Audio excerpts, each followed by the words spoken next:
Shalom, selamat pagi Bapak Ibu, saudara-saudaraku yang diberkati dan dikasihi Tuhan Yesus Kristus. Firman Tuhan pagi ini saya ambil dari kitab Ayub pasal 33 ayatnya yang ke-19. Demikian firman Allah, dengan penderitaan ia ditegur di tempat tidurnya, dan berkobar terus-menerus bentrokan dalam tulang-tulangnya. Haleluya. Bapak Ibu, firman Tuhan pagi ini saya beri judul teguran melalui penderitaan. Saudara-saudara sekalian, Allah yang kita sembah, Allah adalah Allah yang tidak pernah merancangkan penderitaan. Amin. Yesus Kristus yang kita puji dan kita agungkan tidak pernah merancangkan penderitaan. Tetapi Bapak Ibu harus pahami, seringkali Allah mengizinkan penderitaan sebagai teguran bagi kita. Ya, seringkali Allah pakai penderitaan sebagai teguran bagi kita. Oleh karena itu, saudara, penderitaan yang kita alami bukanlah musuh yang harus kita singkirkan. Demikian juga dengan teguran, teguran bukanlah musuh yang harus kita usir dalam diri kita.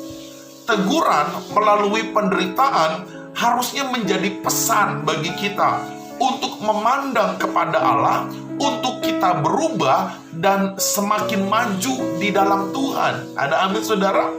Teguran melalui penderitaan yang kita alami harusnya menyadarkan kita betapa kita harus berubah semakin maju di dalam kasih, pelayanan, anugerah, dan penyertaan Tuhan. Persoalannya adalah, apakah kita sadar atau tidak, saudara?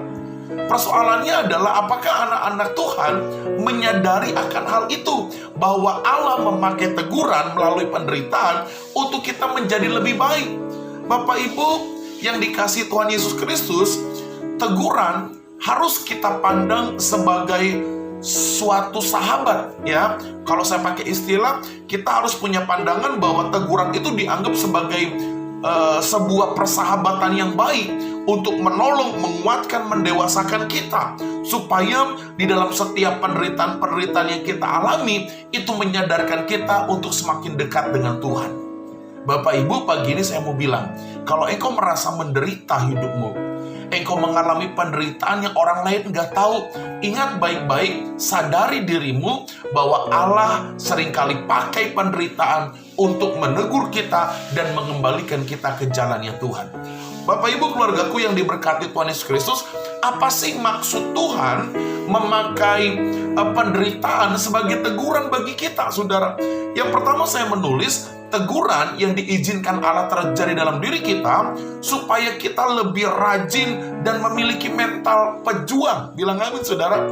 Allah membentuk kita bukan menjadi mental anak-anak, mental yang cengeng, tapi Allah ingin kita menjadi pribadi yang lebih rajin dan memiliki mental pejuang. Bapak Ibu, banyak anak-anak Tuhan ketika masalah sedikit langsung komplain dan bersungut-sungut sama Tuhan, mundur dari pelayanan, saudara, ngambek sama Tuhan.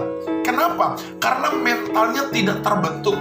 Dengan teguran yang Tuhan izinkan terjadi dalam diri kita, teguran melalui penderitaan, maksud Allah supaya kita menjadi pribadi yang lebih rajin dan memiliki mental pejuang. Yang kedua, saudara, apa maksud Tuhan? Yang kedua, melalui teguran supaya kita bangkit dari kebiasaan-kebiasaan mengeluh dan bersungut-sungut. Allah tidak suka dengan mengeluh dan bersungut-sungut. Izinkan saya memberikan sebuah istilah, bersungut-sungut dan mengeluh adalah pujian penyembahan bagi setan. Kalau kita suka mengeluh, kalau kita suka bersungut-sungut, itu pujian, itu penyembahan, bukan bagi Allah tapi bagi iblis, saudara.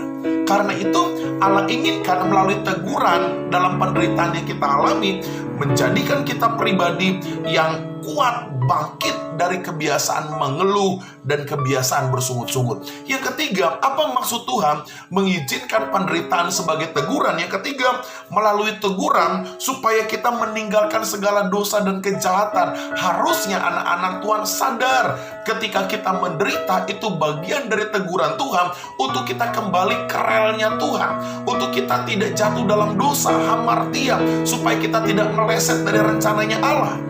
Yang keempat, saudara, apa maksud Tuhan melalui penderitaan dan menegur kita?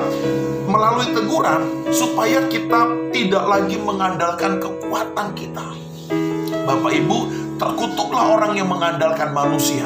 Dalam penderitaanmu, dalam teguranmu, maka saya harus pastikan saudara harus semakin mengandalkan kekuatan Allah. Yeremia 17 dikatakan, diberkatilah orang yang mengandalkan Tuhan. Selamat pagi keluargaku, jangan pernah mengeluh dengan teguran dan penderitaan. Itu adalah cara Tuhan menjadikan kita pribadi yang lebih baik. Banyak bersyukur dan menyembah Tuhan senantiasa. Shalom.